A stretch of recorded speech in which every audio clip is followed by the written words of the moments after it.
You know, we've all heard that saying, ignorance is bliss. But what if the opposite is also true?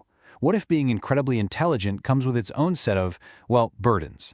Today, we're going to dive into that very paradox, the surprising and often totally hidden struggles that come with having a super active mind. So let's start with the big question. What is intelligence anyway? I mean, we throw that word around all the time, but it's a really slippery concept when you try to pin it down. Is it just about being good at tests? Or is it something way deeper, like a unique way of seeing the world and how everything connects? You know, even one of the most brilliant people in modern history, Stephen Hawking, basically waved off IQ scores. He famously said he had no idea what his was. And if a guy who was literally unlocking the secrets of the cosmos felt that way, that's a pretty huge clue that we need to look past a simple number. So for this conversation, let's think about high intelligence as more than just knowing a bunch of facts. Let's call it a gift for seeing the big picture. It's that knack for analyzing concepts, connecting dots no one else sees, and just constantly asking why, to build this really deep understanding of how the world works. All right, so here's our game plan. We'll kick things off by exploring the whole social disconnect. Then we're going to look inward at the challenges of an overactive mind, talk about the heavy pressure to succeed, and finally, we'll try to move past the stereotypes and get to the real heart of it all. First up, the social disconnect. And this one is so counterintuitive, right? You'd think being super smart would make things easier, but it can actually throw up some pretty surprising walls when it comes to connect.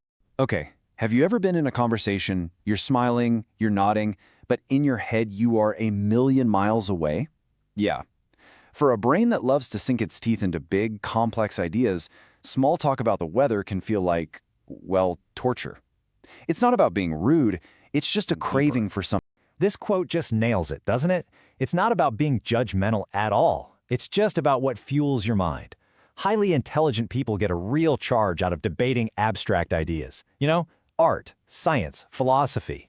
The everyday chit-chat, it just doesn't provide that same And spark. all of this leads us straight to a character we all know, right? The awkward nerd from every movie and TV show. Totally brilliant, but completely clueless in a normal conversation. The question is, how much of that is just Hollywood, and how much of it is real? Well, while the movies definitely ham it up, there might be a little something to it. Research, like a study from the Davison Institute back in 2015, actually found a potential trade-off. It suggested that people with super high IQs might have a harder time developing their EQ, their emotional intelligence. You know, the exact skills you need to read social cues and build solid relationships. I mean, just imagine walking into a room and feeling like there's this invisible wall between you and everybody else. It's not that you're unfriendly, but people can get intimidated. They might worry they're not smart enough to talk to you.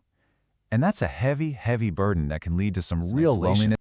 And you can see how this creates a dangerous little cycle. You don't like small talk, which makes it tough to make friends. That loneliness can then make you retreat even more into your work or your studies, which throws your whole life out of balance and can head straight towards burnout. Okay, so we've talked about the external stuff, the social struggles, but now let's turn inward and really look at the challenges that come from having a brain that just will not shut off. It's not that a highly intelligent person has nothing to say. Oh no, it's the exact opposite.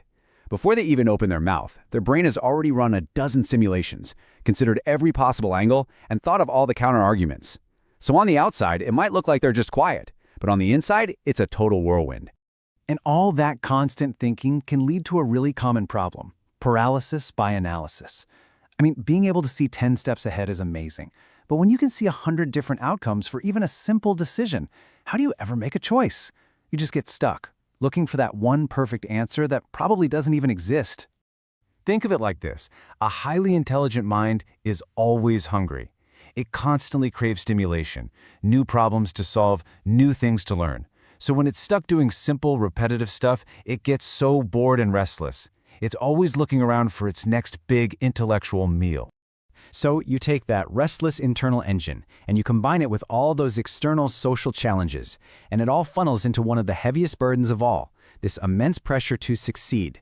It's the weight of trying to live up to everyone else's expectations, and even worse, your own. This is basically the unofficial motto. Once you get that label, you know, the smart one, there's this unspoken expectation that you'll always know the answer, you'll always get the best grades, you'll always achieve something great. There's just no room to be average and definitely no room to fail. And this pressure, it comes from all sides, from your family, from your friends, from your teachers. But you know where the loudest voice comes from? The most relentless pressure? It's almost always the one inside your own head. So what happens when you live under that kind of constant pressure? Well, you get this really intense perfectionism and this deep, paralyzing fear of failure. The idea of not living up to that genius label can be so scary that it can actually stop you from taking risks or trying anything new where you might not be perfect right away. So after going through all of these struggles, where does that leave us? Well, it brings us to the most important point of all, getting past the stereotype and remembering that you and everyone else are so much more than just one single trait. It is so easy for other people to just slap a label on you. They see that you're smart and they just latch right onto that. And suddenly, your whole complex, messy, wonderful personality gets shrunk down to just a brain or a number on a test. They might never even try to see past that label to find the real you. But here's the absolute truth of it all.